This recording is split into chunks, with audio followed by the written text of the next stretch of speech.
행복한 안식일입니다. 감동적인 찬양 하나님께 영광 돌려주셔서 감사합니다. 지금 에어컨을 틀었나요?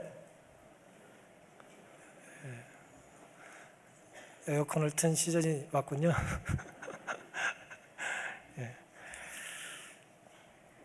오늘 함께 살펴볼 말씀은 마가복음 9장입니다.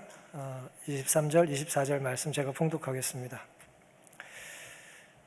예수께서 이르시되 할 수 있거든이 무슨 말이냐, 믿는 자에게는 능치 못할 일이 없느니라 하시니 곧 그 아이의 아비가 소리를 질러 가로되 내가 믿나이다, 나의 믿음 없는 것을 도와주소서 하더라. 오늘은 주님 질문에 어떤 대답을 하고 사는가라고 하는 제목으로 함께 은혜를 나누겠습니다. 우리 신앙생활 하시다 보면 주님께서 우리에게 때로 질문하실 때가 있습니까? 기도 중에, 또 말씀을 묵상하는 중에, 또 신앙하는 또 성도를 통해, 또 때로 꿈속에서 우리에게 다가오셔서 말씀하시고 질문하실 때가 있어요. 오늘 본문에는 예수님께서 3개의 질문을 하십니다. 3번에 걸친 질문을 하시는데요, 그 질문을 하나하나 살펴보고 함께 우리가 어떤 대답을 하며 살아야 하는지를 살펴보겠습니다. 첫 번째 질문은 너희가 무엇을 저희와 변론하냐는 마태복음 9장 14절부터의 내용입니다. 저희가 이에 제자들에게 와서 보니 큰 무리가 둘렀고 서기관들이 더불어 변론하더니 온 무리가 곧 예수를 보고 심히 놀라며 달려와 문안하거늘. 16절입니다. 예수께서 물으시되 너희가 무엇을 저희와 변론하느냐라고 이제 첫 번째 이 본문에서 질문을 하셨습니다. 이 변론, 무슨 변론하고 있냐? 이제 좀 점잖은 번역인데요, 그냥 투박한 번역은 뭐 갖고 싸우고 있냐? 이제 그런 뜻입니다. 무슨 일로 말싸움 중이냐? 뭐 때문에 논쟁하고 있냐? 라는 질문을 하셨습니다. 이 이야기의 이제 바로 전날에는 예수님께서 3명의 제자들을 데리고 이제 변화산에 가셨어요. 12명 중에 3등 안에 들지 못한 나머지 9명의 제자는 이제 산 아래에서, 이제 산 기슭에서 이제 낭패를 당하고 있어요. 여러분, 이제 12제자가 있는데 예수님께서 특별히 3제자를 좀 아끼셨잖아요. 베드로, 야고보, 요한을 아끼셨는데 그날도 3제자만 따로 택하셔서 산에 데리고 올라가셨어요. 우린 그 산을 변화산이라고 부르죠. 원래 산의 이름이 변화산이 아니고 예수님이 올라가셨는데 거기서 이제 영광의 모습으로 변화되고 이제 모세 엘리야를 만났기 때문에 이제 우리가 변화산이라고 이제 그 사건 때문에 부르게 되는 건데요. 어쨌든 무슨 일을 하는지 모르지만 3제자를 따로 데리고 산으로 가셨어요. 그리고 이제 하루가 지난 것입니다. 그리고 밑에 9명의 제자가 남겨져 있어요. 9명의 제자의 기분이 어땠을까요? 기분이 어떻겠어요? 예수님과 다니고 싶지 않은데 잘 됐어요? 생각을 해보세요. 여기 합창을 지금 몇 명 하는데 찬양대장이 딱 눈짓하니까 3명만 일어나가지고 가요. 기분 되게 나쁘잖아요. 뭐 그런 일이 벌어진 거예요. 예수님께서 3제자만 따로 떼시고 이제 데리고 산에 가셨고, 이제 남겨진 9명의 제자는 이제 별로 유쾌한 기분이 아니었죠. 그러던 와중에 특별한 낭패를 하나 밑에서 겪었는데, 그건 뭐냐면 병든 아들을 데리고 어느 아버지가 찾아와서 우리 아들 말 못하는 귀신이 들렸는데 좀 말 좀 하게 해달라고 이제 요청을 한 거예요. 제자들이 이 말 못하는 이 아들, 또 아버지의 부탁을 들어줄 수 있어요, 없어요? 들어줄 기분이 나요, 안 나요? 들어줄 그런 걸 기도로 이적을 베풀 능력이 제자들에게 있어요, 없어요? 지금 에어컨 때문에 이제 관심이 집중이 안 되는 것 같은데, 불과 몇 달 전에요, 마가복음 6장 7절에 보면 12제자를 부르사 둘씩 보내시며 더러운 귀신을 제어하는 권세를 주셨다 그랬어요. 그래서 제자들이 가면서 귀신을 내쫓는 이적을 행한 적이 있어요, 없어요? 있어요. 했던 거를 또 할 기회가 생긴 거예요. 그런데 했던 거를 또 할 때 그 능력의 출처, 이 능력이 자신들에게 있는 거예요? 하나님께 있는 거예요? 하나님께 있었죠. 근데 그때는 예수님의 이름으로 귀신을 내쫓았을 때 귀신들이 순종하고 나갔거든요. 근데 지금은 내쫓을 기분은 물론 아니었는데 그래도 기도를 했어요. 예수님의 이름으로 기도를 했는데 안 나가요. 제자들이 강한 믿음을 가지고 나갔을 때 수개월 전이죠. 악령은 그들의 말에 순종하였다. 이제 그들은 괴롭게 하는 영에게 그 피해자에게서 떠나라고 그리스도의 이름으로 명령하였으나, 지금 변화산 아래의 그 9명의 이야기예요. 예수님의 이름으로, 그리스도의 이름으로 나가라고 명령하였으나 사탄은, 마귀는 그의 능력을 더욱 과시함으로써 그들을 조롱할 뿐이었다 그랬어요. 나가라 그랬더니 나가는 것 같다가 더 세게 들어오는 거예요. 이제 그런 상황이 벌어진 것이에요. 예수님의 3명의 좀 잘난 제자들 때문에 가뜩이나 이 열등감과 시기심에 이제 주눅 들어 있었던 이 9명의 제자는 이 3등 안에 못 들은 것도 화가 나는데 지금 귀신도 말을 안 들어요. 전에 말을 잘 들었었거든요, 귀신이. 근데 이번에 귀신들이 말을 안 들어요. 귀신이 귀신같이 알아요. 진짜 믿음으로 기도를 하는 건지 그냥 입으로만 그냥 하고 있는 건지 아는 거예요. 군중 속에서 제자들에게 수치를 주기 위하여 이 기회를 최대한으로 이용한 서기관들이 있었다. 예수님과 예수님의 제자들을 이제 불신하는 이 서기관들, 이 유대인의 영적인 지도자들이 그걸 보고 있었어요. 얼마나 기분이 좋았을까요? 기도했는데 안 나가니까 서기관이 너무 이제 신이 나는 거예요. 그들은 제자들의 주위에 몰려와 질문을 퍼부으면서 제자들과 그 선생이 사기꾼임을 증명하려고 하였다 그랬어요. 여러분이 서기관이라면 무슨 질문을 하셨겠어요? 이번에는 왜 안 나갈까? 9명이 입술이 안 맞네. 지금 화음이 안 맞아. 뭐라고 하면서 이제 조롱을 했을지는 모르겠습니다만은 계속해서 이제 괴롭히고 놀리고 한 거예요. 불신을 조장하는 말들을 한 겁니다. 제자들 3등 안에 들어야 돼. 이게 나머지 4등부터는 쓸모가 없구만. 뭐 그런 얘기를 또 했을지도 모르죠. 랍비들은 제자들과 그리스도께서 정복할 수 없는 악령이 여기 있다고 의기양양하게 선언했다 그랬어요. 이 악한 영은 너무 세가지고 당신들의 실력 가지고 당신들 가진 그 2급 자격증 가지고는 안 돼요. 1급을 따야 되는데 아직 1급을 못 땄어요. 그렇게 계속 이제 주눅들게 이제 조롱을 하고, 당신도 당신이들이 섬기는 예수도 사기꾼이라는 거예요. 왜냐하면 그들이 예수님의 이름으로, 그리스도의 이름으로 마귀야 나가라고 명했는데 나가지 않았기 때문이죠. 왜 변화산에 당신들은 쫓아가지 못했습니까? 왜 당신들은 여기에 낙오됐습니까? 왜 전에는 나갔는데 이번에는 내쫓지 못합니까? 라는 이제 조롱 섞인 이야기들을 한 거예요.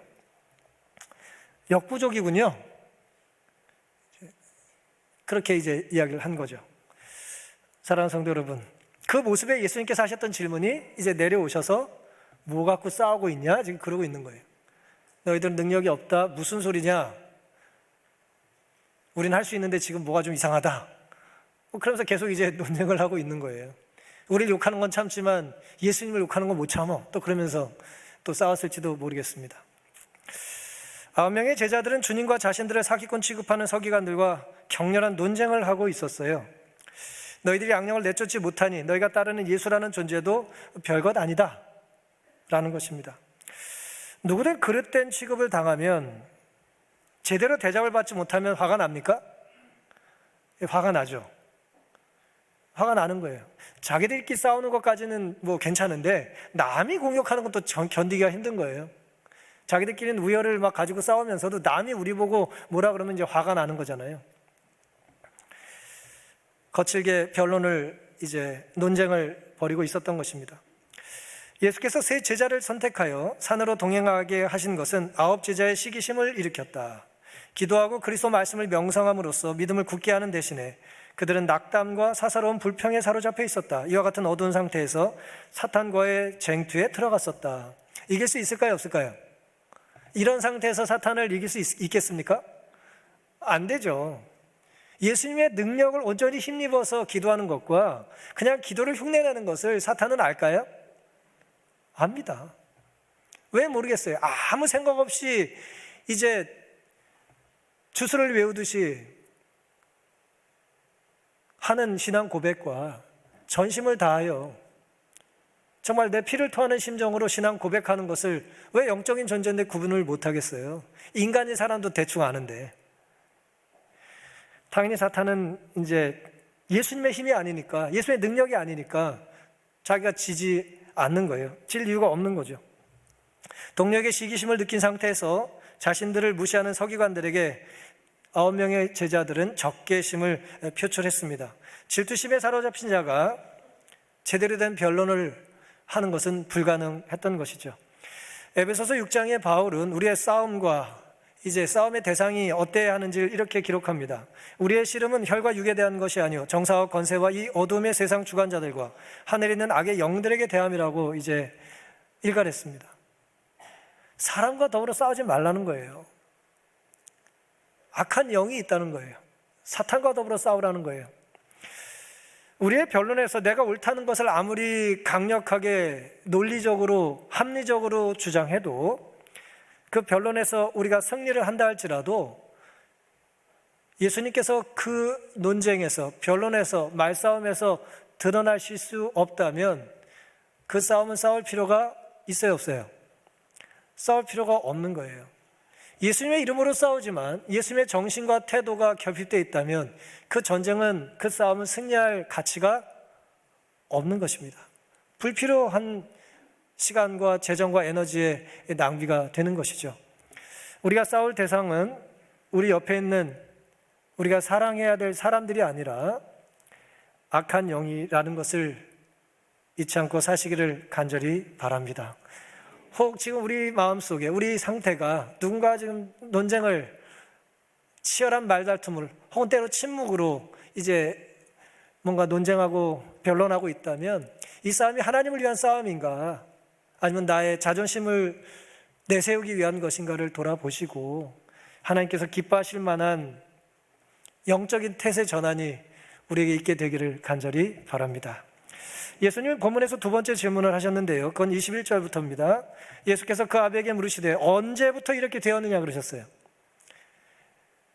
하시니 가로되 어릴 때부터니이다. 귀신이 저를 죽이려고 불과 물에 자주 던졌나이다. 그러나 무엇을 하실 수 있거든 우리를 불쌍히 여기서 도와주옵소서. 이렇게 이제 기록을 하고 있는데요. 사실 예수님께서 너희들 뭐 하고 있냐, 뭐 때문에 말싸움하고 있냐라고 하는 질문은 서기관 집단, 예수님을 대적하는 집단과 9명의 제자에게 하신 질문이죠. 그렇죠? 근데 두 번째 질문은요, 사실은 첫 번째 질문과 이어진 것인데, 첫 번째 너희들 무슨 변론을 하고 있냐라고 질문을 했더니 대답을 9명의 제자나 서기관이 하지 않고 누가 하고 있어요? 병든 아들을 데리고 온 아버지가 낼름 껴들어서 하는 거예요. 이 사람은 싸우지는 않았어요. 싸움을 구경하고 있었잖아요. 근데 지금 낼름 껴들어서 대답을 하는 거예요. 그래서 예수님께서 언제부터 이렇게 됐냐라고 이제 대화하는 대상이 바뀐 것입니다.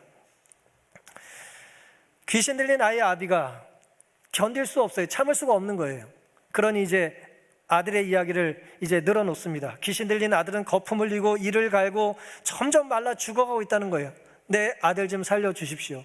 누가는 이 아들이 외아들이라고 기록하고 있어요. 하나밖에 없는 아들이 죽어가고 있는 거예요. 그것도 언제부터요? 어릴 때부터. 제자들에게 데려왔는데 고쳐주지는 못하고 저기서 싸움질만 합니다라고 이제 사실은 예수님께 고자질하는 것 같은 상황이 벌어진 거예요. 고쳐달라고 했더니 고쳐주지 못하고 저러고 있습니다, 지금. 이 모습을 보신 예수님께서는 믿음이 없는 세대를 탄식하시면서 아이 좀 데려와라 그러셨어요. 그러면서 하셨던 질문이 언제부터 이렇게 되었냐는 질문입니다. 어릴 때부터 그랬습니다. 같은 기록을 마태는 17장에 이렇게 기록합니다. 주여 내 아들을 불쌍히 여기소서. 저가 간질로 심히 고생하여 자주 불에도 넘어지며 물에도 넘어지는지라. 아들의 상황을 이제 마태는 간질로 묘사했고 불과 물에 자꾸 자기 몸을 제어를 못하니까 넘어지고 그냥 자빠지고 그러면서 몸에 그냥 온통 상처투성이였다는 것이죠. 어려서부터 이 말씀은 참 우리를 가슴 뛰게 하는 거예요. 어쩜 애가 이렇게 똑똑해요? 어려서부터 그랬어요.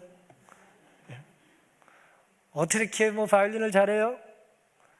얘는 활을 잡자마자 이렇게 했습니다. 어려서부터라고 하는 것이 우리에게 주는 감동이 있습니까? 저도 저희 아이를 처음 낳고 얘가 혹시 천재인가? 라는 생각을 잠깐 한 적이 있습니다. 어렸을 때부터 누굴 닮아서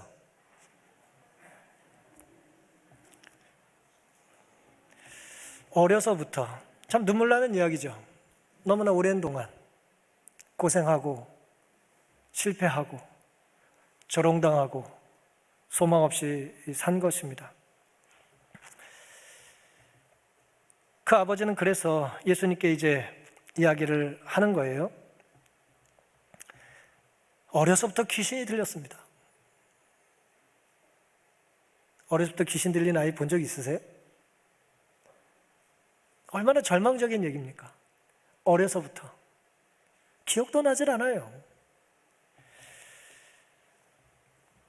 마태는 그 아들을 내 아들이라고 기록을 했어요. 내 아들. 당연히 자기의 외아들이니까 내 아들이라고 묘사를 했고, 누가는 놀랍게도 이제 우리라고 표현합니다. 우리를 불쌍히 여겨달라고 표현해요. 내 아들의 문제는 누구의 문제예요? 아들의 문제입니까? 우리의 문제죠. 아버지의 문제고 어머니의 문제예요. 내가 가족이라고 생각하는 울타리까지가 나의 걱정의 한계예요. 누가 아픈데 하나도 걱정이 안 되면 나는 그를 사랑하고 있지 않은 거예요. 이상하다, 사랑하는데 안 아프네? 이상할 거 없어요. 사랑하는 거 아니에요. 근데 나는 왠지 모르겠는데 그 사람과 관계된 얘기만 들으면 자꾸 행복했다가 마음 아팠다 막 그래요. 그를 사랑하고 있는 것입니다. 교회에 어떤 소식이 들려도 나와 아무 상관없는 것 같이 느끼시면 이 교회에 문제가 있는 게 아니라 이 교회에 대한 나의 관심과 관계에 문제가 있는 거예요. 지나가는 사람이 병이 얼마나 된 거예요? 얼마나 오랫동안 아파요라고 물으면 그건 의미 없는 질문이죠. 환자들이 쭉 중환자실에 누워가지고 근데 병이 얼마나 됐어요? 물론 대화는 할 수 있겠습니다만 그거 대답해주면 그 사람이 나 고쳐집니까? 고쳐줄 수 있어요? 자기도 누워가지고 나한테 물는데 뭘 고쳐주겠어요? 단순히 호기심을 혹은 작은 관심을 보여주는 질문이 아니라 예수님의 질문에는 뭐가 있습니까? 사실은 답이 있죠. 얼마나 오랫동안 아팠는지 예수님이 몰라서 물으신 건 아니죠. 이 아이의 병이 얼마나 심각한 것인지를 주변 사람들에게 혹은 아비에게 다시 한번 상기시켜 주는 거예요. 그리고 회복돼야 진짜 회복이 되는 것이기 때문에 그런 것이죠. 예수님께서 치유한 질병의 내력을 특별히 물었다고 기록한 유일한 경우예요, 이게 성경에. 복음서에 어디를 봐도 넌 얼마 동안 아팠냐는 질문을 여기밖에 안 해요. 굉장히 의미 있는 질문인 거예요. 그가 왜 이 경우에 그렇게 했는지 그 이유는 불확실하다. 왜 예수님이 이 사람에게만 그 질문을 했는지 모른다는 거예요. 어쩌면 그 소년의 위독한 상태를 관중들이 충분히 이해할 수 있도록 이 아버지에게 질병의 상태와 결과를 묘사하도록 요구했을 것이다 라고 이제 주석을 합니다. 사랑하는 성도 여러분, 아무리 오래 아프고 아무리 심각한 상태라도 예수님은 고쳐주실 수 있으실까요? 오래돼서 힘들어요. 그런 건 없습니다. 자녀의 문제는 부모의 문제고요. 사랑은 사랑하는 대상을 끝까지 품는 것입니다. 마태는 심히 고생했다고 기록을 했죠. 저가 간질로 심히 고생하고 자주 불과 물에 빠지고 들어갔다고 말을 해요. 고쳐줄 수 없는 사람을 간절하게 붙잡고 내가 얼마나 아픈지 얼마나 고생을 했는지를 말한들 의미는 없어요. 이제라도 우리의 몸과 마음을 망친 그 어떤 심각한 질병이라 할지라도 주님께 가져오고 주님께 내려놓게 되시기를 간절히 바랍니다. 예수님이 어떤 분은 육체의 질병은 고쳐줄 수 있는데 마음의 질병은 못 고쳐주실 거라고 생각하시는 분이 계시지 않기를 바랍니다. 예수님은 한 3년 이내에는 가능한데 5년 이상은 힘든 거. 그런 거 아니에요. 우리가 믿는 하나님은 그렇게 시간에 또 병의 정도에 따라서 효과를 발휘하는 그런 유한한 능력의 의사가 아님을 인하여 감사하게 되시기를 바랍니다. 주님 부활의 능력은 나이로운 환자를 고쳐주는 게 아니라 진짜 죽은 사람, 진짜 죽을 것 같은 사람, 진짜 사람이 어찌할 수 없는 사람도 고칠 수 있다는 것에 있습니다. 우리가 오늘 부활의 소망 대신 예수님을 붙잡고 의지하는 그런 믿음의 고백을 하게 될 수 있기를 간절히 바랍니다. 사실 오늘 본문은 우리에게 매우 중요한 또 다른 이제 도전적인 고백과 질문이 있는데 그게 세 번째 마지막입니다. 할 수 있거든요. 무슨 말이냐라는 예수님의 질문이에요. 할 수 있거든요. 도대체 무슨 말이야? 예수님께서 질문을 하셨어요. 22절부터입니다. 귀신이 저를 죽이려고 불과 물에 자주 던졌나이다. 그러나 무엇을 하실 수 있거든 우리를 불쌍히 여기서 도와주옵소서. 아마 아버지는 울면서 얘기했을지 모르겠어요. 혹시 하실 수 있다면 우리 아들 좀 고쳐줄 수 없으세요? 예수께서 이르시되 할 수 있거든요. 무슨 말이냐? 믿는 자에게는 능치 못할 일이 없느니라. 질문을 하시고 대답을 본인이 하셔요? 할 수 있거든요. 무슨 말이야? 믿는 게 답이야. 그렇게 이제 말씀을 하셨어요. 그랬더니 24절에 그 아이의 아비가 소리를 질러 가로되 내가 뭐 한다고요? 믿는 게 답이라고 하니까 난 그 답이 좋대요. 내가 믿는다고 대답합니다. 그러면서 뭘 덧붙여요? 나의 믿음 없는 것을 도와달라는 거예요. 성경에 수많은 사람들이 수많은 신앙 고백을 하는데 저는 개인적으로 이 신앙 고백이 가장 위대한 신앙 고백이라고 생각해요. 믿음이 없는 자가 믿겠다는 거예요.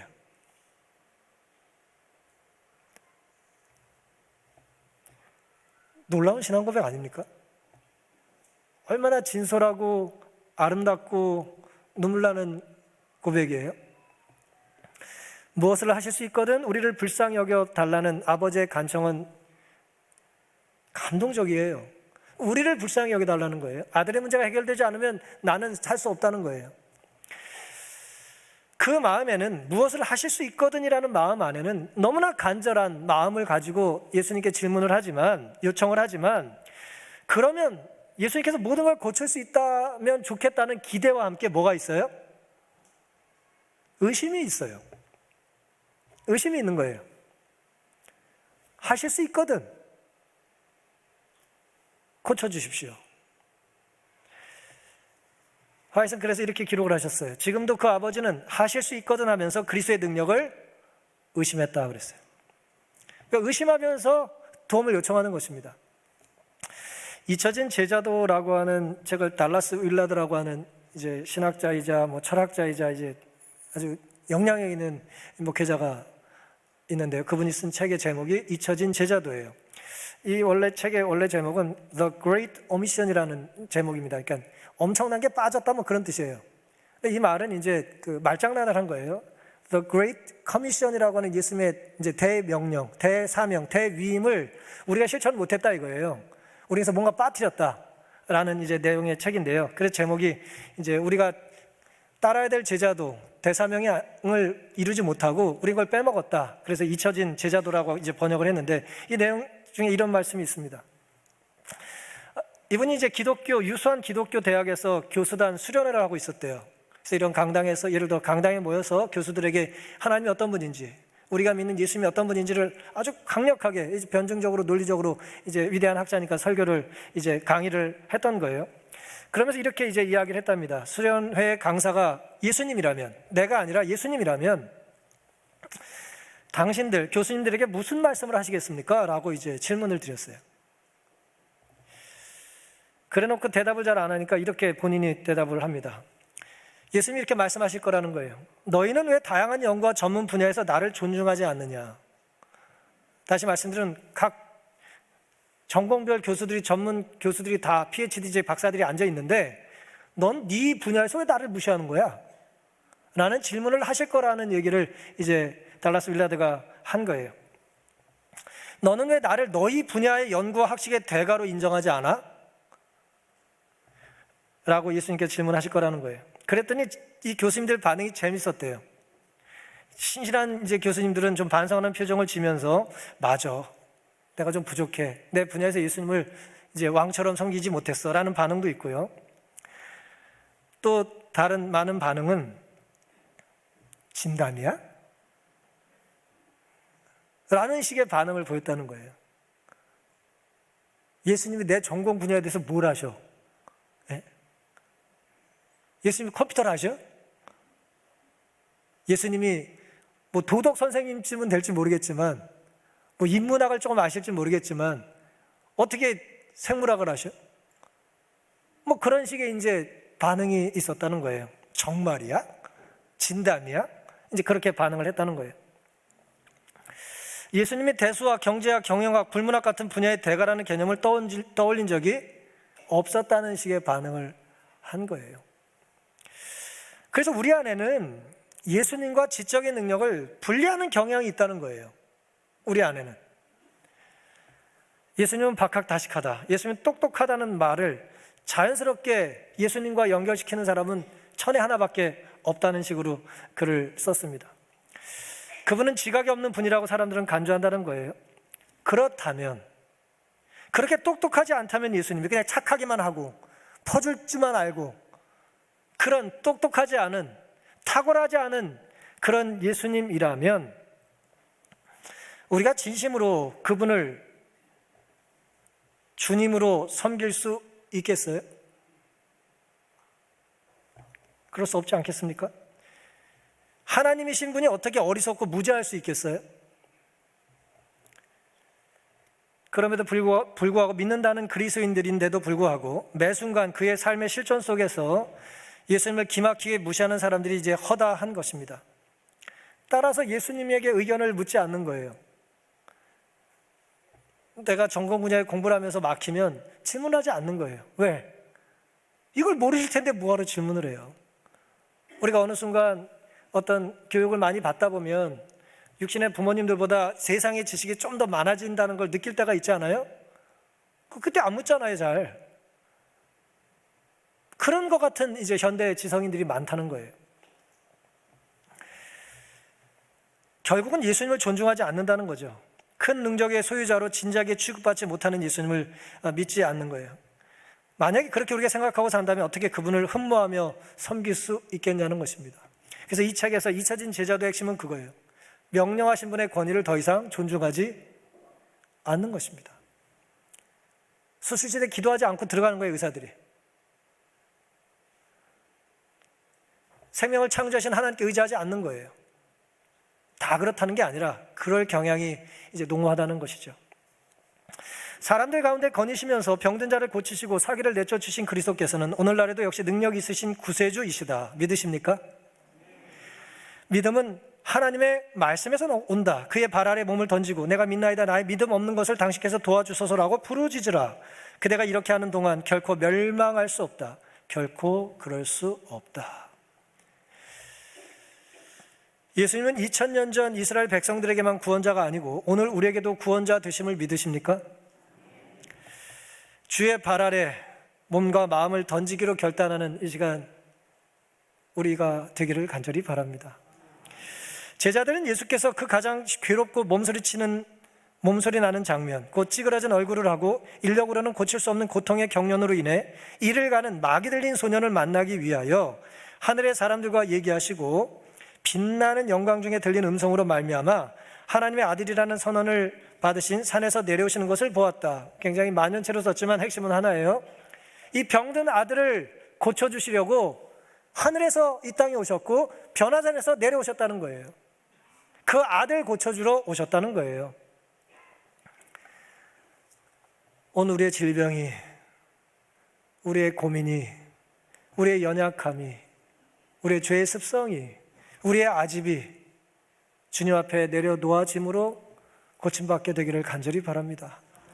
바울은 그들은 자신을 비우고 성령과 하나님의 능력으로 충만하게 체험을 입어야 했다. 하나님께 열렬하고 꾸준하게 탄원하는 믿음, 하나님께 전적으로 맡기고 그 사업에 아낌없이 헌신하는 믿음, 그것만이 정사와 건세와 이 어둠의 세상 주관자들과 하늘에 있는 악의 영들에 맞서 싸우는 전쟁에서 사람으로 하여금 성령의 도우심을 받을 수 있게 한다. 우리가 성령의 힘으로 무슨 싸움이든지 승리할 수 있다는 걸 믿으십니까? 핵심은 뭐예요? 우리 안에 누가 계셔야 돼요? 성령이 거하셔야 됩니다. 성령은 어떤 마음에 거하세요? 온전히 하나님께 의지하는 믿음을 가지고 내 속을 비울 때 임하실 수 있다는 거예요. 오늘 우리의 마음을 활짝 열어서 성령께서 우리의 말씀과 기도로, 주의 은혜의 말씀과 기도로 우리의 심령을 가득 채울 수 있는 그런 사람 될 수 있기를 간절히 바랍니다. 그렇다면 2000년 전에 이 말 못하는 정말 간질이 심하게 걸린 아들을 주님께서 아버지의 위대한 신앙 고백 할 수 있거든이 무슨 말이냐, 믿는 자에게 능치 못할 것이 없다는 이야기를 듣고 내가 믿습니다, 내가 믿는데 내가 믿음이 없습니다, 믿고 싶은데 믿음이 없습니다, 사랑하고 싶은데 사랑하기가 힘듭니다, 용서하고 싶은데 용서가 안 됩니다 라고 하는 아름다운 고백이 우리에게 있게 되기를 간절히 바랍니다. 그런 빈 마음을 가진 사람을 하나님께서 성령으로 채워주실 것을 믿고 그 성령 충만한 구원의 능력의 역사를 우리도 체험할 수 있기를 간절히 바랍니다. 쉘던 베너컨이라고 하는 이제 영문학자인데요. 이분이 이제 잔인한 자비라고 하는 책을 쓴 일이 있습니다.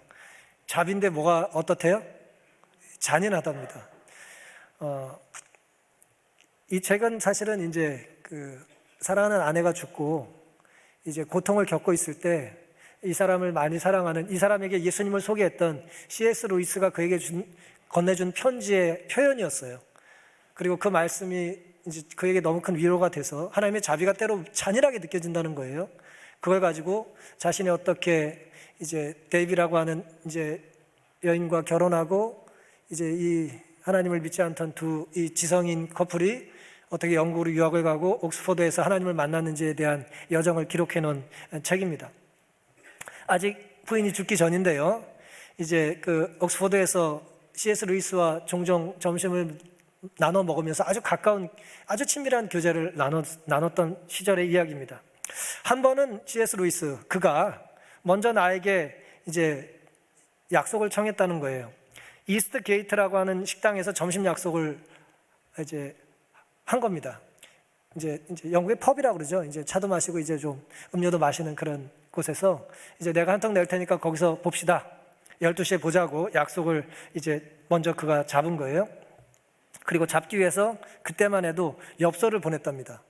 이 사람이 공부하고 있는 대학에 이제 12시에 내일 12시에 뭐 거기서 밥을 먹읍시다. 그런데 그렇게 약속을 해놓고는 안 나왔어요. 기분이 어떨까요? 먼저 보자고 해놓고 갔더니 안 나와. 이제 그런 상황이에요. 그랬더니 그 시대만 해도 미안하다는 사과를 또 엽서로 보냈어요. 엽서가 이렇게 시작됩니다. 나는 돼지라, 돼지 중에 돼지라. 아마 이제 당시에 내가 얼마나 멍청한지를 이제 말하는 그런 표현 같아요. 이제 라틴어로 나는 돼지다, 나는 돼지 중에 상돼지다, 그렇게 써서 이제 엽서를 보냈어요. 그래놓고 이렇게 썼습니다. 토요일 오후 3시경에 수첩을 보고 당신과 12시에 만나기로 한 약속이 있었다는 것을 황망히 깨달았습니다. 12시에 약속하고 3시간 뒤에 아차 싶었던 거예요. 이 어리석은 사람을 용서해 주십시오. 한번 관용을 베풀어 다음 주 토요일 12시에 이스트 게이트에서 만나 주실 수 있겠습니까? 똑같은 데서 보지 또. 내 아무리 불민하다 하나 똑같은 실수를 반복할 리 없겠지요. 자기 혼자 사고하고 자기 혼자 그냥 또 자기 자랑을 하고 그러고 있어요. 이 사람이 누구냐면 C.S. 루이스라고 하는 위대한 이제 기독교 사상가고 변증가고 문학가입니다. 내가 아무리 불민하다 하나 똑같은 실수를 반복할 리는 없겠지요. 그리고 이렇게 말합니다. 정말 미안합니다. 못 지켰지만 사실 내내 기다리던 약속이었습니다. 그랬어요. 글쟁이들 말은 참 감동이 있어요. 못 지켰지만 사실 내내 기다리던 약속이었습니다. C.S. 루이스. 그렇게 엽서가 왔어요. 사랑하는 성도 여러분, 우리 역시 못 지켰지만 내내 기다리던 약속이 많이 있지 않았습니까? 가정에서, 가장으로, 또 아내로, 또 자녀로, 교회에서 성도로, 직분 맡은 지도자로, 또 인간관계에서 우리는 얼마나 많은 약속을 했고, 약속을 지키고자 했고, 또 지키지 못했습니까? 하나님과는 어때요? 벌써 석 달이 지났습니다. 연초에 우리는 어떤 하나님께 서원을 드렸습니까? 지난 석 달을 돌아보면 못 지켰지만 내내 기다렸던 약속이 혹시 있지는 않습니까? 우리는 내내 기다리는 마음 있는 건 사실이지만 하나님의 뜻을 이루겠다고 그런 순종의 도구가 되고 싶다는 갈망과 동시에 또 한편에 욕심이라고 하는, 내 기질이라고 하는, 내 습성이라고 하는 또 다른 이제 도전자가 있는 것입니다. 그래서 우리는 거듭 후회하고 종종 반성하고 때로 치열하게 회개하기도 하죠. 내내 기다리던 약속을 눈앞 욕심에 이끌려서 바보처럼 망각해 버리는 거예요. 나는 바보입니다. 나는 욕심쟁이입니다. 근데 어리석습니다. 욕심쟁이는 다 어리석은 거예요. 눈앞에 작은 걸 위해서 큰 걸 잃어버리는 거죠. 소탄대실, 영적인 삶에서 그런 일이 얼마나 많습니까? 하나님을 택하지 않고 선택한 건 사실 다 잃어버리는 거예요. 수첩에 적어놓고 수첩을 펼쳐보지 않는 거예요.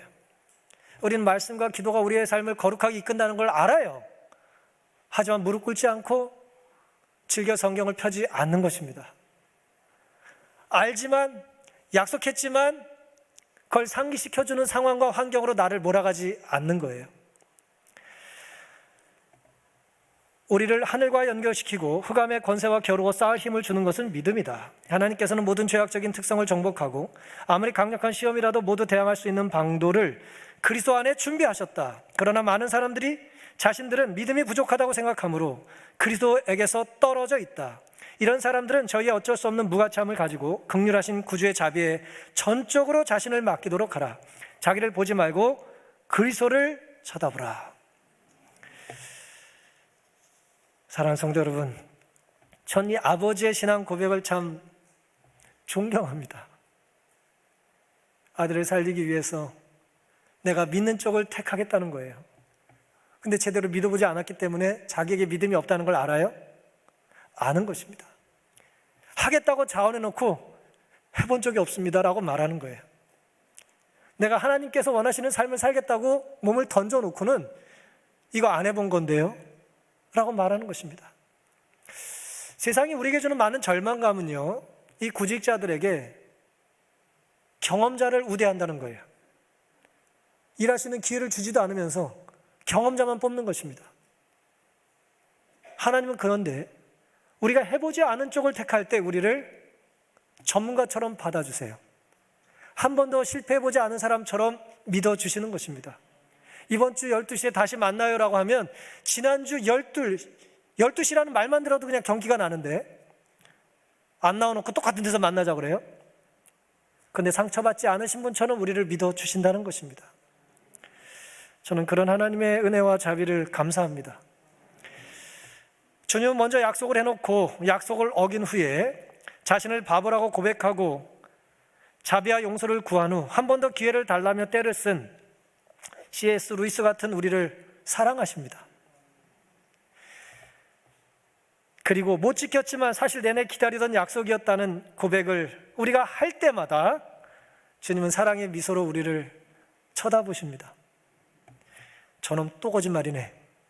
그게 아니고 한 번도 거짓말을 안 한 것 같은 첫 데이트 약속처럼 우리를 받아주신다는 거예요. 그러니 쓸데없는 변론을 멈추고 이겨도 아무 쓸모없고 자랑할 것도 없고 결국 회개해야 될 싸움을 멈추고 병의 이력에 너무 절망하지 말고요. 얼마나 오래 아픈지 얼마나 크게 아픈지에 대해 너무 절망하지 말고 내 능력이 아닌 주님의 능력을 제한하지 말고 전능하신 하나님을 의지하기를 다짐하는 이 시간 되기를 간절히 바랍니다. 우리가 종종 지키지 못했던 그 약속을 주님은 일생 우리 마음문 밖에서 기다리고 계시다는 것이 오늘 우리에게 주님의 사랑의 초청이요 회개의 이유가 될 수 있기를 바라면서 오늘 말씀을 마치겠습니다.